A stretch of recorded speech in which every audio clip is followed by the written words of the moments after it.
Hello and welcome back to Off Defense, the weekly discussion where we take a topic, strip it down, and have a panel discussion about it. This week I'm joined on defense by Denise Dias from Mothers in Black and also the Alicia Foundation. And we've also got Ian Andrews from the United Minibus Workers Association. United Minibus Union. United Minibus Workers Union. No, not workers, just UMU. Just UMU? Just United Okay. Could you tell me what it is, and so the people at home know as the well, United because Minibus I Union. get tongue-tied. Just the United Minibus Union. Union. United Minibus Union. Okay, I got the wrong acronym in the first instance. So, welcome to the show, and for you at home, just to clue you in on what we'll be talking about this week, we're going to be talking about minibuses, public transportation, and the culture that prevails in Guyana at the moment where this is concerned. I came to the studio today very excited to talk about this topic because it's been on my mind and I know the minds of many people for some time. Every year, many people continue to die needlessly on our roads from accidents. We see an increase in drink driving, and despite the police having breathalyzers and the like, and we have legislation that is meant to curb offenses or offensive behavior and protect and safeguard the lives of citizens, it somehow doesn't seem to be working. So this week I set off into the minibus park because when we think about it, the bus park is one of the hubs of our country. It's the nucleus. Almost everyone passes through this transportation hub at some point, whether or not in their lives, after they've bought a car, at some point in their day.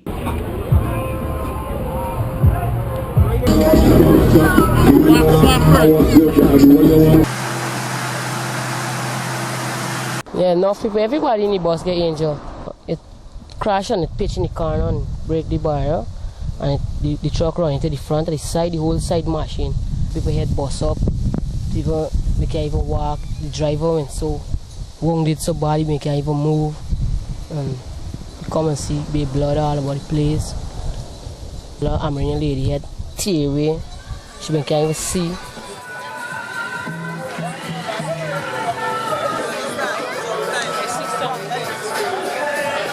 Look what's going on here. Buses just stop to unload anywhere he wants, and it's basically cause a bottleneck in traffic because now this guy has to back out. But behind him, another guy is hot plating. He's filling up his bus in a place he shouldn't be filling up. So, and no police anywhere here. There's an outpost maybe 5 minutes away. And in the middle of all of this, the passengers have to find their way home in roads like this. So there's a whole hot plate operation going on here, as you can see. Everybody trying to maneuver around everyone else. And some people get away with it and some don't, according to a bus driver I spoke to today. So let's move on. There's 4 buses hot plating at the back of the line, and check the middle and the front.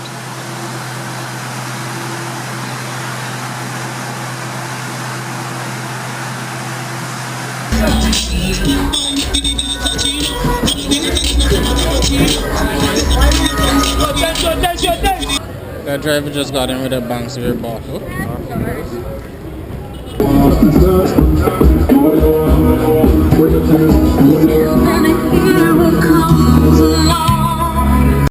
During the course of this show, we'll be showing you some secret or hidden footage that's been recorded over the last week from different bus parks. The 45 park, we've got the 44 park, and I've, before this recording, shared some of that footage with our panelists, and we'll hear some of their comments on it.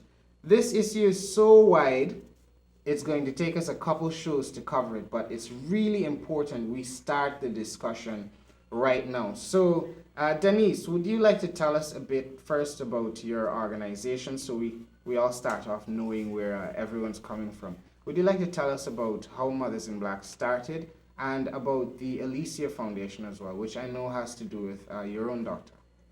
Yes, Francis.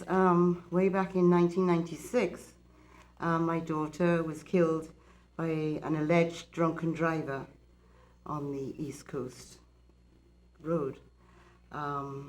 It was then, after the shock and grieving, etc., or you continue to grieve, that I realized, talking to others, that there was very little laws in place with regards to road safety, which included wearing of helmets, seat belts, radar guns, and breathalyzers. So it was in 1997, there was a huge crash on the Linden Highway involving minibuses. And unfortunately, there was about 11 people that were killed, and 8 of them were children. And all I could see was these 8 kids on every newspaper. And I just said, we've got to do something, we have to do something. So within the year of forming the Alicia Foundation, because I'd been working along with the police, I had mothers coming to me who had lost their loved ones and their children. And so we formed Mothers in Black, more or less within a couple of days. I said, we've got to get out there with photographs of our children, and this has got to stop. And you started an advocacy campaign that I've even heard referenced in workshops that I've done on civil engagement and the like. They've used Mothers in Black as a case study. Would you like to share some of the accomplishments? Well, for 4 years, we stood outside Parliament buildings for over an hour, or for 1 hour, dressed in black, and until eventually 4 years. Wow. Until rain or shine, we were there with our banners. Some people thought we were absolutely crazy, but eventually our voices and our children from their graves were heard, and the reintroduction of helmets were introduced, and we had a lot to do with the seat belts, breathalyzers, and radar guns. Fantastic. So we did achieve that. Of course, it's like anything else in Guyana. Laws were passed, but of course, it is whether they are enforced, and that is our problem. We'll get to that in a second. Ian, thanks for being with us. Could you tell us a bit about the minibus work, the Minibus Union, the United Minibus Union. Apologies. I'm going to get it by the end of the show. Actually, the United Minibus Union was registered in 2008. It's Union 254.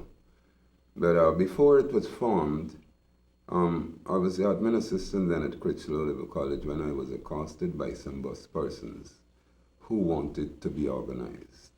And it was important to the labor movement then because the informal sector that includes these vendors and all this kind of thing, there's so many non-unionized workers out there. Yes. And it was a challenge to me. We got registered, and I must say it's the only minibus union or bus union they have in the Caribbean and probably the British Commonwealth, so it's a first for us. And we are proud to know that. We know it's something new, and everything new, people react to change. And I must say it's the minibus service providing organization or persons in the minibus who are service providers. These persons, as I've learned, this organization and these drivers are fueled by greed and indiscipline. It's a greed and indiscipline culture. And so it's not just about bus fares, because the United Minibus Union is not just about bus fare. We have found that we are faced with trying to erase a very, distasteful culture. I'm not saying there are a lot of good people out there, and we have made strides, and I guess that the longest journey begins with the first step. And we've worked, we have representation in all the routes in Guyana, except Maja and Letem, because... So how many drivers. We're talking about drivers and conductors? Drivers or and conductors. Drivers and conductors. So how many Owners members? also. It's a very strange kind of organization. Okay, so how many members constituent of drivers, owners, and conductors? do you On have? paper, we would have about 25,000 members. That is on paper. 25,000 members? Yes, on paper, because it's all the routes, right? Yes. But if These action, are people that come to. how they many? come and they join Yeah. the organization. But actual people who are actually participating, it may boil down to as little as about 5,000. So 5,000, about Yes, 5,000 5,000 drivers and conductors and owners. Now, when you're a part of this union, are you bound by any terms of operation?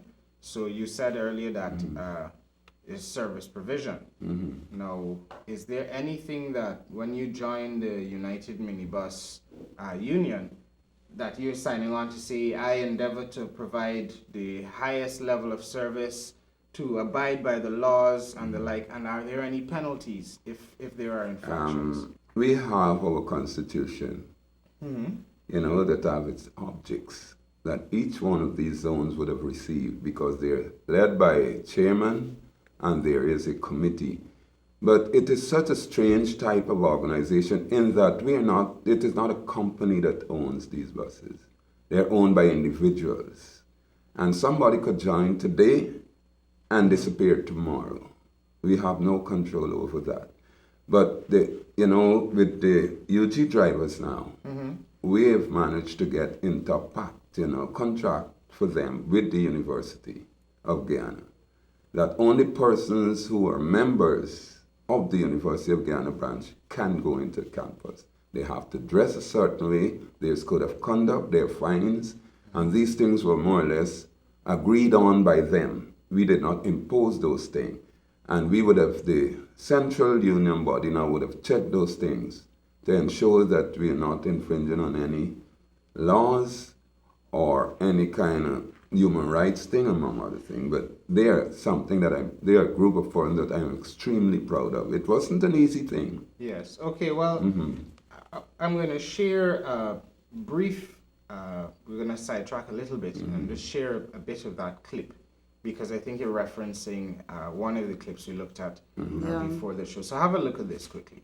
I'm with a member of the UG Bus Association. He's taken me to show me some of the rules that they have, because not all the buses have rules. As you can see, all these guys have uniforms. So you all have uniforms? Yeah. And when did you start this union? Since last year. Last year we started. What made you decide to start the union up?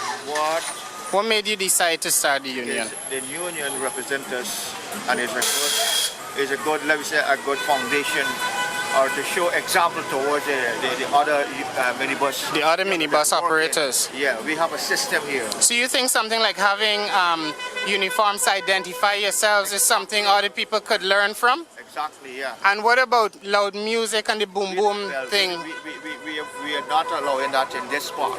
You're not allowing that in the UG park? Let me show you something. We have rules and regulation. If we breach the rules and regulation, we fine them. So this must be the first bus park with an association that has rules. Here we go. United Minibus Route University Guyana Industry Code Conduct. So it signed in April 2014. Yeah. This below are rules, regulation, and penalty in the UG Industry Branch Code of the Conduct. No breaking of the law. These included hot plating, encouraging touting, walking under influence of drugs and alcohol, exit. Everyone must have valid and up-to-date date documents. No disrespect to others will be tolerated. Can I take a picture of this? Yeah, no problem. That is a beautiful document. So that's the rule guide down there. Yeah. And that's been there since April 2014. Yeah. So why do you think more minibus routes don't have an association and they don't have uniforms and these similar rules? Because I'm sure passengers have been enjoying. Say that again for me. They don't want to be disciplined. This is a disciplined park. We don't have plating. We don't or we abuse people. We don't talk. You don't talk people's luggage from them. Everybody knows that this bus they're going in a system. We load it, we take our turns, we load it in a system. We have a system. So nobody goes at the back of the line and tries to fill up? Nobody tried that. If they try that, we fine them. And what's the fine? $5,000. $5,000? Yeah. And you see, we got here, right? The $5,000. And if you didn't pay the $5,000, we give 1 month suspension. We suspend them for 1 month. And then if you offend before the branch committee, they come in front of us and we make a decision what we're going to do, if we're going to take back the sticker. So how would you recommend other minibus parks looking to start this sort of discipline system? That represent us, and this union is the bread and land of Guyana. And all the UG park they represent, no other park like 32, another park the union represent. But what really happened is the person that's responsible for the organization in this branch, yeah, the chairman, the secretary, and the treasurer, they're the one that bring up these rules, and we work with these rules because we see it fit, it discipline people. You might not have it at home. We want to create something. So how long did it take to get the discipline implemented or enforced here? Now, if you break the rules, now we warn you first. We give you a warning, hey, this is not right, it's against the rules. You do it back again, then we fine you. Instead of fining, you remove the sticker. If you pay the fine directly, then we give you back the sticker. So it helps the people to understand they're breaking the rules. It's supposed to be. And then you get compliance with the rules. Yes, you get compliance. Because I notice here nobody is tugging passengers. I'm not hearing any big loud cussing. You could see that. Right? And I'm seeing people drinking on this park. And I gotta say this because this is an example park in Guyana. I've been filming all the minibus parks. This is the first one I've come to that's the most orderly. And I see you guys have on uniform. These guys as well. They have on the badges. We have the white. We want to use the white and the green. So you're using white and green. Yeah, you see. All right. And you guys all abide by these same rules here. Yeah. That's lovely. Okay, so that was a University of Guyana bus driver in a green top and with a badge identifiable. And in all the bus parks of Guyana that I visited, that represented a best practice. And I think Denise suggested they should get an award. They should get an award. I couldn't believe it. I think it's amazing, and I just hope it spreads. Now, why is it that only that bus association or that collection of bus drivers is bound by rules that they need to wear a uniform, have a badge, and the like? In doing research for this program, I spoke to a number of drivers at different routes and asked people if there was a bus association. I actually didn't even get your contact from a bus driver. It was from a civil society activist. But most people were not aware of any association that their bus union was part of. They said, as you did, they're all individuals operating on their own. And a couple people even said that they didn't want a bus union because then it meant they'll have to pay fees to someone, right? So going back to this whole idea of service provision, we've just seen an example of best practice, but sadly the majority of cases involve what I see as a worst practice, and let's go through them one by one. So the first thing I want to bring up with you guys is alcohol. All right. So if we were to look at an overview of the Stabroek Bus Park area and just fill in a graphic that outlined where the cool-down carts, as we call them in Guyana, were positioned, it would become very evident that the entire transport infrastructure, public transport infrastructure in our city is surrounded, is ringed by alcohol and places you can consume alcoholic beverages. I went down last night. There's some more footage I'm going to share with you guys at home. I went down yesterday afternoon because that's when it gets most lawless in town. You can see bus drivers drinking. You can see conductors drinking. You can see conductors talking to the schoolgirls on the road, the sexual grooming, the kind of music that is being played, all of this fueled by this heady mix of alcohol and party vibes at a place that's supposed to be providing a service. What are your thoughts on the alcohol situation? Do you think it's counterproductive that we're doing road safety, drink driving campaigns, and at the same time we allow a situation to persist that basically encourages us to consume? This goes way back to when I was even on the Road Safety Council, the Guyana National Road Safety Council. We have been begging, we have been asking, this should be stopped. There's police around there all the time, and it's just allowed. And we are allowing this culture to continue. We ourselves, those and everybody that steps into a bus, but it is our only means of public transportation. But we've got to stop it. We really need to stop it. Jamaica stopped it. Why can't we? I love that. And I know you guys were behind us having breathalyzers. Do you think we're there yet? Not yet, because we still haven't identified doctors, hospitals where one can go and get tested, because you can ask for blood tests, urine tests, and go to certain places, and we still haven't reached that yet. Okay then. Well, we'll be back in a minute after a quick break, where we'll talk a bit more about the minibus culture and how we can improve things in Guyana.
Yeah?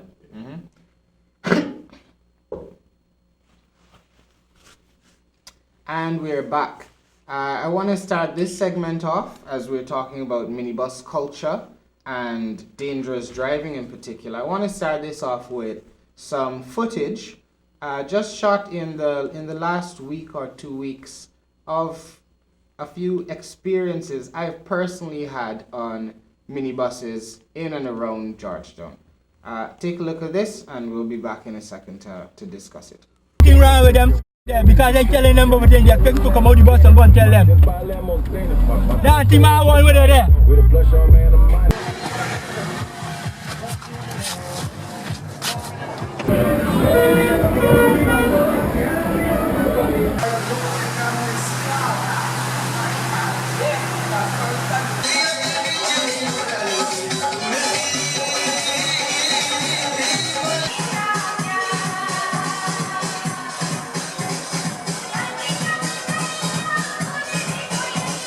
here we are in a minibus which actually contains a television screen in front.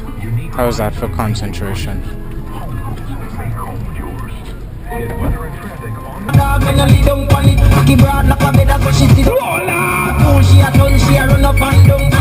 Ladies, how are you listening now?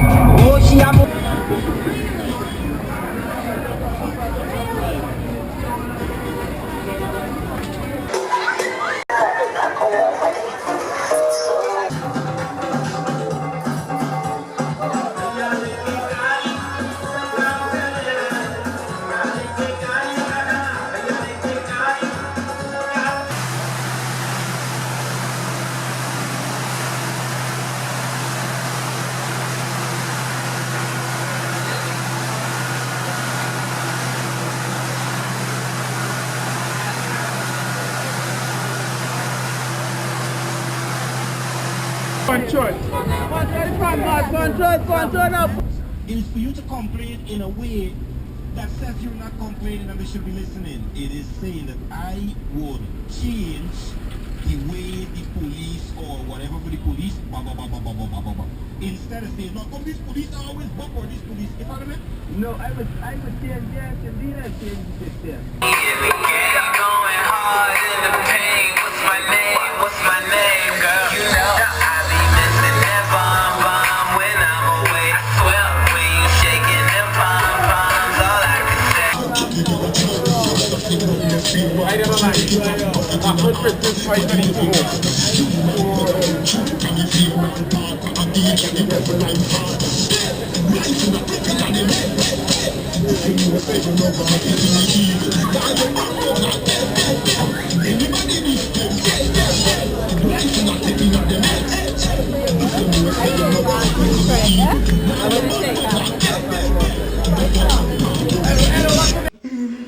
And we're back.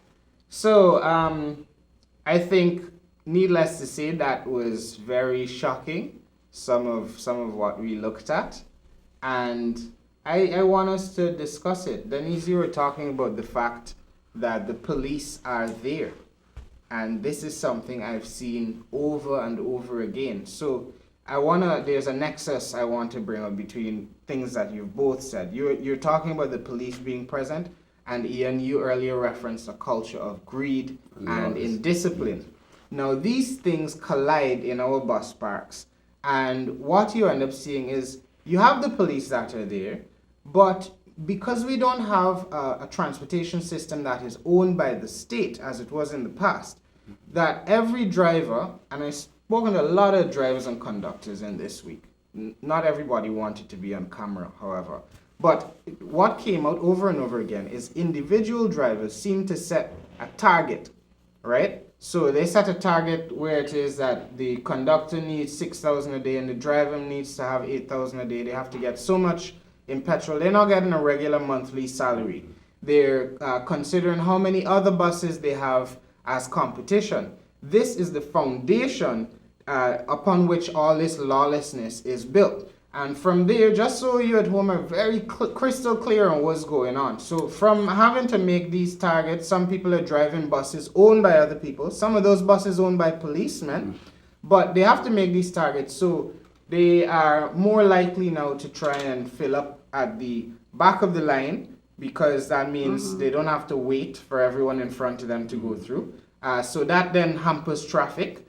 They're more likely to speed down the road. This is the same I found. This is also true of many taxis in operation on our streets, because the faster you can get to the end of your route and get back to town again, that means you can make more money, right? So how do we solve these things when the police themselves are standing up right there? You talked about the fact we have legislation. You yourselves, you're part of an organization that you won a national award, Denise, for campaigning for this, out of a very personal loss. You've expanded this and campaigned for it, got legislation passed after 4 years for something that should be so simple. Yet here we are, and enforcement keeps coming up over and over again. What are your thoughts on changing this culture, because it is the greed you're talking about, it is the indiscipline, and there seems to be some amount of collusion between drivers and the police. What do you say to this? Basically, you mentioned something before about this place being ringed with a lot of alcohol beverages. Now, we would have had a lot of meetings with the Minister of Home Affairs on these things, and what we have found is that from the time you have this meeting, from the previous administration, there would be an immediate response, and then nothing happens after. And even that immediate response, from the time we would have left that room, somebody calls somebody, and by the time we would reach that park, these things disappear. No, but you must understand. If we could go there right now, and I could show everyone in this room. I could find you. I'm not Sherlock Holmes, by the way, but I could find everyone here 50 cases of Guinness and banks within 40 feet of a bus I hear park. what you're saying. But those persons, And it there is a controller, right? Okay. And that controller obviously have some kind of connections militarily. They have, it might be theirs. They have people working for them. That's how indisciplined, how they... But it's there all the time. All the time, you know. They drink there also. It's 24, almost 24/7. But sometimes when I make these observations, I become police enemy. I'll tell you that straight up, I don't mind. Good? But it's like, you said that they have to bring in so much money. Their buses that tow the line, that holds the line there, want to be in order. They're members of the union. But what they say to me is that, man, we trying. But if we stay in here, it's just like if we'll die from starvation. So they take their chances. You're spot on there. Yes. One driver complained to me yesterday. He said I've known him before as a taxi driver, right? And I saw him driving a bus. I caught the bus, and he was complaining to me. He said I try. He had a school bus sign. He said he's moved off the public transport route and he started doing the school bus thing because he tries to toe the line. He said, I'm a nice person. I try and follow the rules, but it seems there's some people now that they have some arrangement, he said, with the police, and they are allowed to fill up, because I found out not every hot plating, not everyone is allowed to hot plate. It seems a limited number of buses. So he said, and he talked about peer pressure, right? Because hot plating is when people go to the back of the line and they try and fill up, but in contravention of the system they should follow. And he said, I see people there hot plating, so I decide I'm going to try because they're making more money. And then he ends up in the lockup, right? So how is it that we know all of this goes on, right? And it still seems that there's nothing we can do to change it. It's the feeling of powerlessness. And I would invite those of you at home to take it a step further, and now let's consider the psychology of this whole thing. We have a lot of young people, vulnerable people passing through the bus park every day, and we have music like this. Oh, she a moan, oh, she a beg, Jesus Christ, I think she a beg. Remember the war is done. Them say the 80s, when I play when I say the beer song for them. Come on, freaky girl, where you there? Bad girl, where you there? I know you see them there. Every girl have to be mine, now give them man. Make it a show that call them with them. So angry, me text back and me related to rap me. She got SMH, it's like she just remember say we are one big family.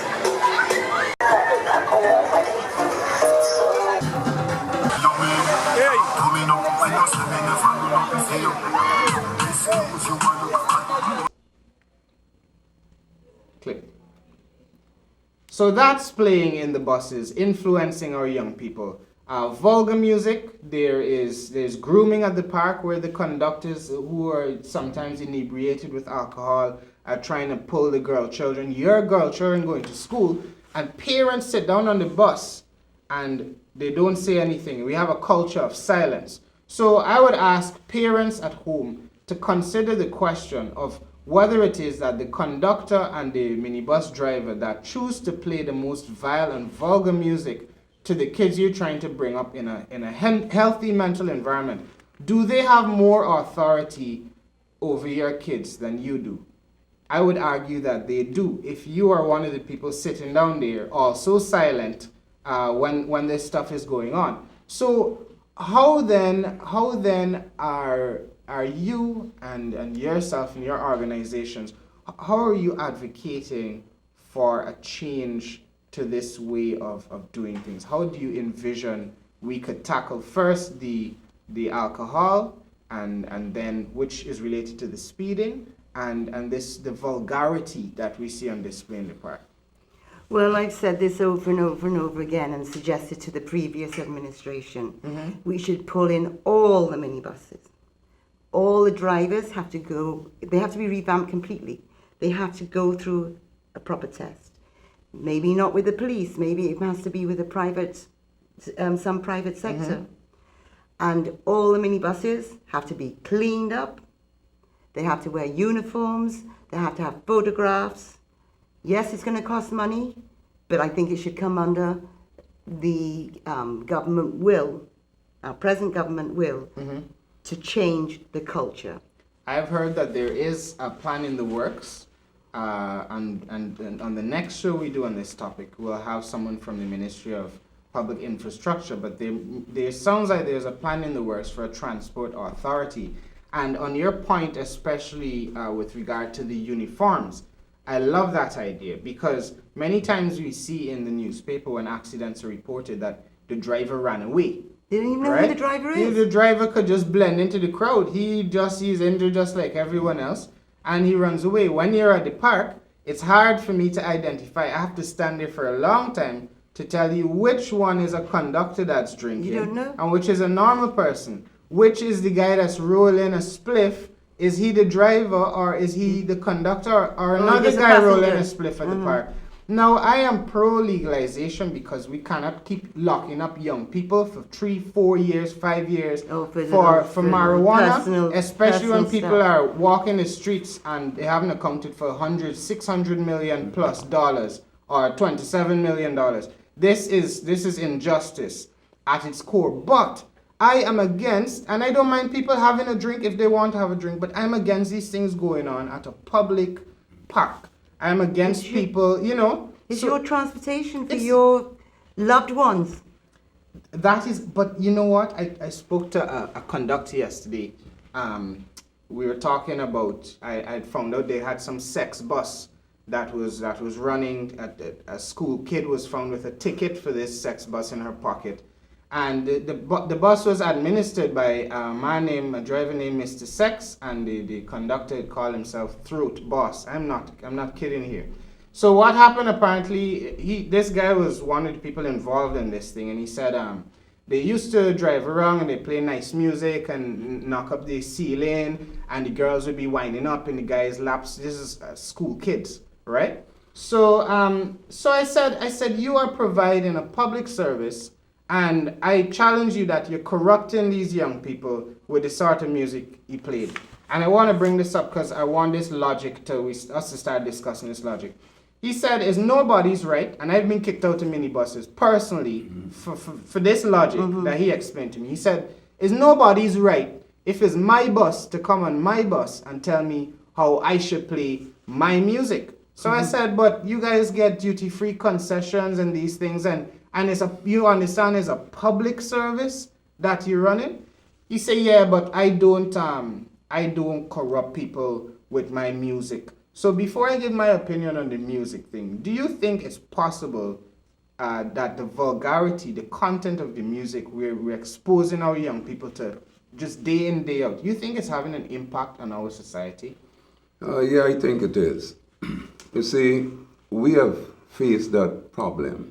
We tried to solve it because the responsible parenthood association would have kept, courses with the drivers, and they've got CDs to say good habits, play it in a bus, these girls about don't having girls travel in the bus. You had the U.S. Department of Labor. All these people assisted us in some way. But what we have found is when they were invited, it was kept on the West Bank, Linden, where all our members are. But what we have found is that when you get these kind of invitations, they are prepared to accept as much persons as possible. They don't go to these things. Minibus people don't like come off the road. That's why I tell you about this. Because they're making greed. money, they have to keep making this money. Yeah, so some of the more responsible one would go. But when the responsible parent association say they're going to pay $3,000 at the end of the thing for the 2 Sundays, it was a riot. You know, so we picked 30, and there was a lot of bit of disquiet among them, among other things. But do you think picking 30 people out of 5,000 active members and potentially 25,000? No, they are going to different areas, you know, but you have to start with a certain amount. They are prepared to continue, but they started with that. We couldn't tell them that we want them to take summer. That's what they said. So why don't you think this has had the impact, the visible impact? Because I must say as well, I have seen, but these guys are the minority. The drivers that are responsible, that don't play music when they're driving, that are courteous and respectful to passengers. I want to say, if a minibus driver like that is looking at this program, I appreciate you. I'm sure everyone here, you are an example. But these guys are in the minority, and because of the lawlessness, they're actually being crushed. Right? They're trying to follow the law, but that lawless guy is just hot plating at the back. Yeah, but the fella that is not loyal and is indisciplined, he has a controller. That's what I'm saying to you, because each one of those tout has a conductor's license in his pocket. So whenever the police come, he sits in a bus. Each one of those touts, somebody bought a cell phone for each one of them. So when a police is there, a call is made, a call is made, a call is made. This is a very lucrative industry.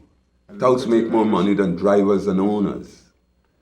So basically what we found, I don't want to beat on the past administration, but we got the impression that they liked the confusion. It suited them. Yeah. They don't want, right?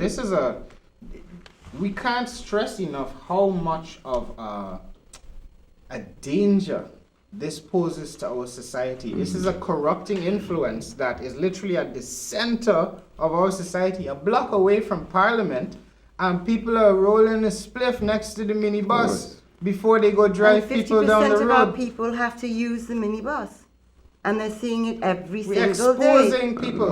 A lot of military person own those spliff that is being sold. Specifically with regard to what's going on at the bus parks, I think that the conductors and the bus drivers and the touts, these people and the owners.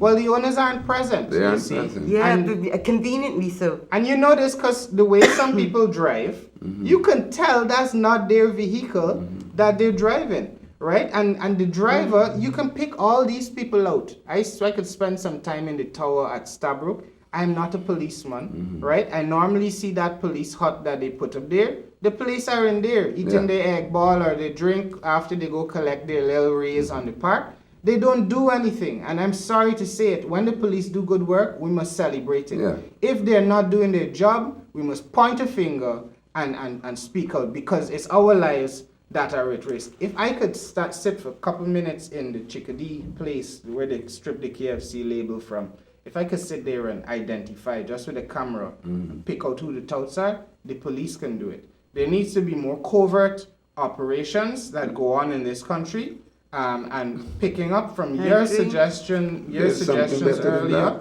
There's a CCTV thing that is right there. And the persons in the line, if the front of the bus just come out a little, they're locked up, and they got the footage showing that. So these buses that park there, not just drive past, park there in front, blocking everything full in these hot plates, not one of them has been charged. Not one. So here are a couple of suggestions maybe that I'm pulling from this thing here. So use of CCTV footage I know in other countries they even use it in incorporate them into speed traps. Speed traps. So you don't necessarily, if it is because some of these guys they're violent. People have died. One man was stabbed with an ice pick because he asked the driver to turn down the music and he ended up dying. Horrible, right? Kids getting beat up by conductors because they didn't have enough fare or the like. I saw a female conductor, curse a little boy coming out to the bus because he paid $40 and she said, I don't pick up you effing school children and the like. So we have this sort of thing going on. But a CCTV camera could catch a number plate and you send the ticket straight to the person's address. The owner will now become liable. Uniforms, so people can't dodge their responsibility. And at all times, if your bus driver is drinking a beer and the police need to do their jobs, maybe what do you think of the idea? We'll have to go to a break just now, but what do you think of the idea of having a special task force, since it seems there's collusion between the police force and these unsavory characters? We have a special task force that people have hidden cameras that go and document in minibuses, right? Because to my knowledge, did they allow the boom boxes again? Do we need a task force? What do you think? I agree. I could get some of my mothers in black to go undercover.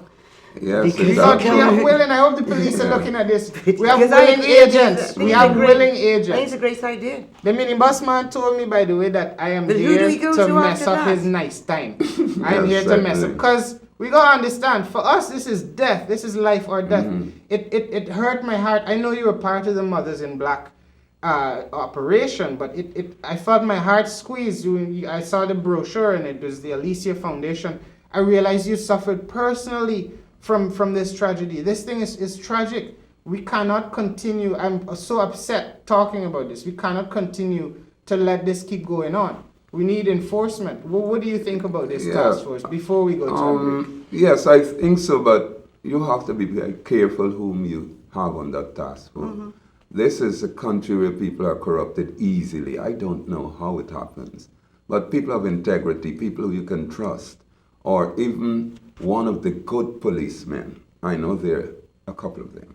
Well, let me tell you, she had the best idea there, right? Of Mothers in Black, the people that have personal loss. They've lost, and they would do something. Yeah, they wouldn't. I don't think they would take a bribe. You wouldn't take a bribe to not release the footage. It's hidden anyhow. I hear you. But just like policing in this country can benefit from the police being compelled to wear body cameras, so you can film any abuses that take place. People should be compelled. We should have a task force that's effectively, I'm sorry to say, skinning this story up. If that's how it is gaff in Guyana, we need the bag to bust open and the story to jump out. We'll be back in a minute after a quick break.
So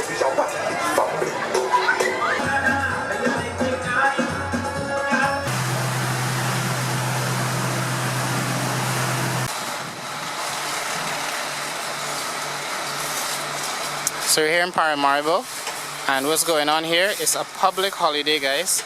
And these guys are cleaning the street up. They're tidying up. There's a little bit of rubbish in the city. It's 4 o'clock in the afternoon, and these guys are at it every single day. They clean up the city. They've got their long rakes and brushes, and they do a great job. You know, we need more of this in Guyana. Having a clean city takes work, you know. It calls for people, calls for a small army of people. It creates employment. It keeps the city clean. It encourages tourists to come. It means there's no dirty pictures of your city floating around the internet for all to see. We need a lot of that in Guyana. It's not so difficult, guys. Let me just point you back in the general direction so you can take another look.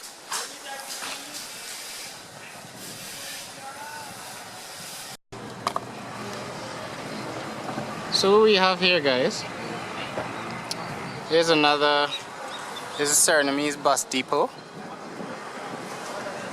You can see that guy just got on the bus. Nobody tried to force him on, take his bags or anything. We were here last night.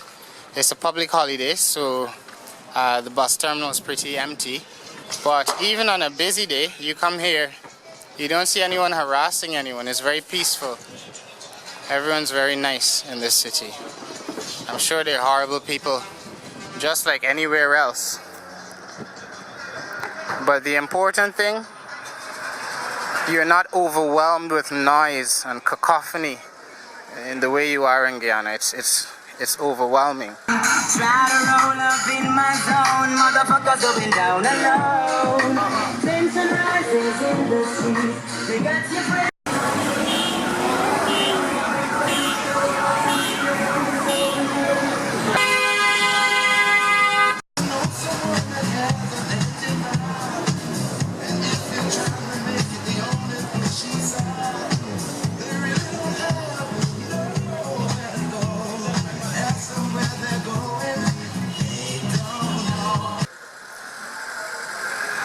This here is it's peaceful, it's civilized. That's what I want to say.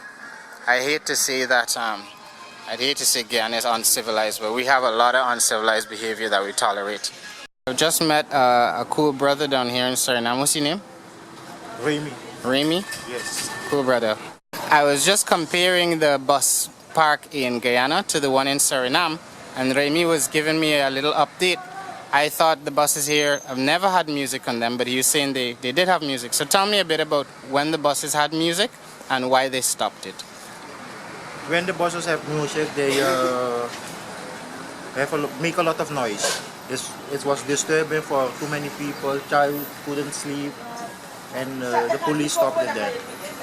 So what about the elderly people you were telling me about them? Elderly people, they only have headache because of the music, because they don't like too much noise. They don't like too much noise, huh? Yes. So you think it's been better? The driver won't listen to the elderly people, because the young ones, the teenagers, they like the loud music. But the elderly, they don't like it. So how long did it take for them to stop all the loud music in the buses and stuff? Because you were also saying that they couldn't hear the passengers when they're trying to stop and stuff like that. Yes. So how long did it take? It don't happen easy and fast. Maybe 2 or 3 years. 2 or 3 years to really cut it down. Then to shut it down. To shut all down. There are some buses, they still have loud music, but when they see the police, they you have to turn down. Yeah. Well, I mean, that's amazing. I haven't heard one bus apart from the party buses. So you think it's improved the environment? Yes, of course. And I mean, looking around here, do people normally go around cleaning? I've noticed there are a lot of bins in the city. In Guyana, there are almost no bins. You think that makes a real difference to keeping the city clean? No, I must say, after the 2010, the government, they really clean up the city, every place. Now you often see people are working cleaning. So it wasn't like that before? It wasn't like that before. So it's only since 2010 and they've been able to make such a massive difference in just a couple of years. Not only cleaning, when you look around you see people working. If it's Sunday, if it's Easter, it don't make a difference what day it is, but always you see people working.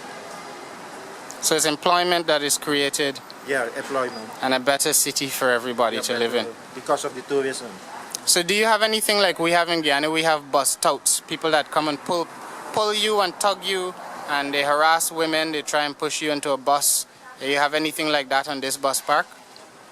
No, I don't see it. Not seen any touts before. You must visit Guyana. I hope there aren't any touts when you visit, but if you do, you'll see. Thank you so much, Remy. I think a lot of Guyanese will connect with your message, and I'm glad it's someone not from Guyana, another country, giving a fresh perspective on this. Yes, no thanks. Thanks so much, brother.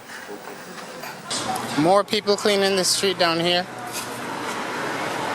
And literally we walked straight around the block.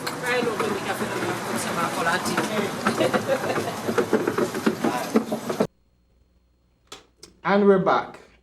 We've been having a fantastic discussion on specifically minibuses, minibus culture, public transportation with Denise Dias from Mothers in Black and the Alicia Foundation. Thanks again for joining us today.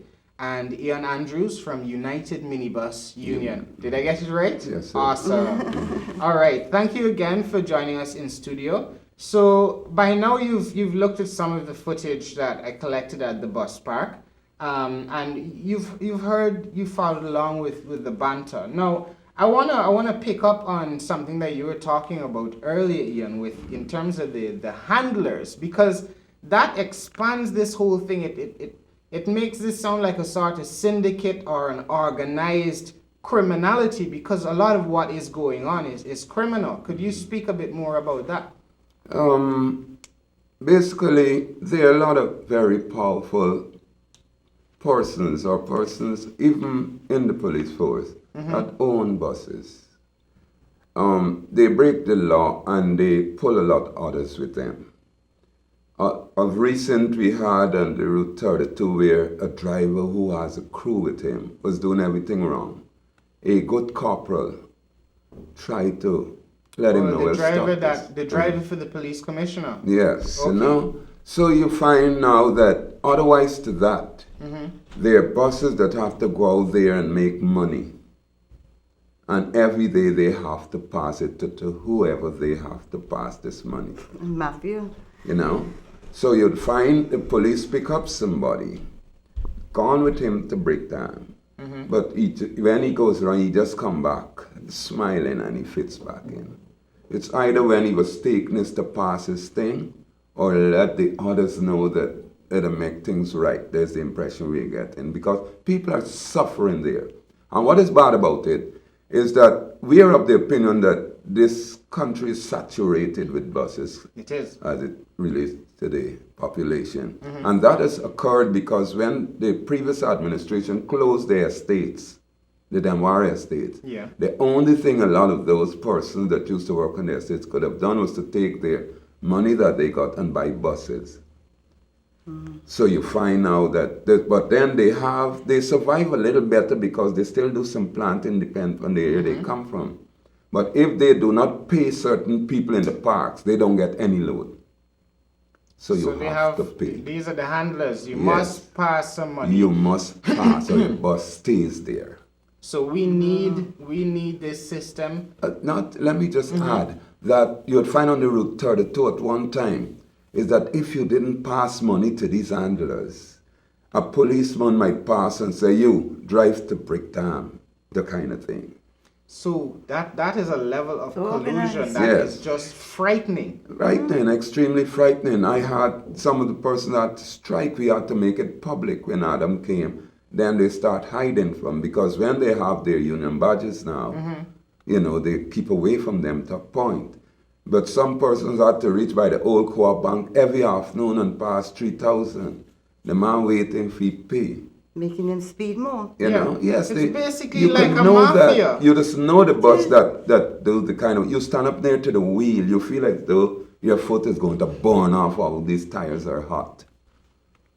And then some others in there 3 hours, no passenger, and not a one trip. So some make So money. there's gross inequality Yes. in what's going on at the park. Of course. And a lack of attention from the relevant authorities is actually putting some people in crisis and literally endangering the lives of thousands of Guyanese. You just need to stand at that bus park to see thousands of people pass through like you can see at no other place in our country. So the work, if we're talking about change has been in the air. That's the word everyone's talking about. The work needs to start getting done. And change is a word until we turn it into an action. We're gonna have another discussion about the minibus problem. I would love to invite you guys back in the studio. I hope on the next show to be joined by a representative from the Ministry of Public Infrastructure and someone from the traffic department to comment on some of the issues raised, to comment on some of the footage that we've collected. And you at home, if you would like to have a seat, we can reserve a citizen panel seat. If you'd like to be involved in the program, you can call in or send a message to our Facebook. We're Off Defense on Facebook. Find us there, send us a message why you'd like to be involved. We'll reserve a seat, and I'll try and do it every week to reserve a seat for someone at home. So maybe you could end up asking your questions to a minister that you may not have a chance to encounter otherwise, or an official that has something to do with something you're really concerned about. It's time we start taking an active role in our democracy and in issues which affect us. I passed Parliament building during the last time it was in session, and I saw many Prados and lovely vehicles outside. Now, this is not about the kind of cars our ministers drive, but it's about the fact you need to realize these guys aren't taking the minibus. They're largely not taking the taxi, so they don't know, by and large, that your driver is knocking a Guinness or stopping to buy. I took a bus 3 days ago, and when we hit the traffic light by Avenue of the Republic, the conductor got out of the bus and ran over the road, and I was like, whoa, he probably saw someone fall down, he ran in to help them. But no, when the bus pulled in, back he came with 2 bottles of Stag, one for the driver and one for himself. And they clunks and they start filling up. So you just want to make sure they got enough time to drink before they go into the next round. The conditions and environment of the bus park, it's not savory. We are attracting the wrong sort of people into this job. If we are not promoting an environment where the law is followed and we have public interest, public safety, public well-being fully in mind, then we are creating an environment which promotes, attracts, and endorses the most criminal elements of our society, the people that you don't want your children associating with. So someone told me, one of the conductors, he said, I am going to put a lot of people out to work. I've been threatened on the bus park for filming. I've had violent threats at me, and I won't be surprised if someone tries to juke me as I'm walking through the park after this. But you do what you want. We've already made the program, and we will continue the discussion. This is more than about me. It's about public safety. And on a parting note, about that music, if people listen to gospel music and you listen to positive tunes and the like, and you have no problem saying that music influences you in a positive way, why is it a point of debate to say that playing music 24/7 about pum pum and bamzi and juk juk and daga daga, as I call it, why is it such a point of debate to say that music has the potential to corrupt the minds of young people? If you believe that there's some music that can empower them and uplift them, why is it so hard to see it in the reverse? So these are some things we can start thinking about. This topic is by no means exhausted. Keep your eyes peeled, get in touch with us, and look out for future shows. But I think that wraps it up for now in the studio. We've got 2 more panelists that we're going to get some information from, but I would like to thank you from the bottom of my heart once again, Denise Dias from Mothers in Black and the Alicia Foundation for joining us, and Ian Andrews from United Minibus Union, who I'm happy that a union exists, and you guys, you're a realist, so I hope that more minibus drivers start participating, or maybe are compelled by the state. It is time for the state to step in and help us fix this problem. I wish you all the best, and I wish you safe journeys wherever you go. And just remember, you can always speak out. You always have that choice. Have a good day. You're telling me by even walking. This is what you never get some phone call yet in my life. The man don't have ready? No, the man come and left them, man. Man, none in there.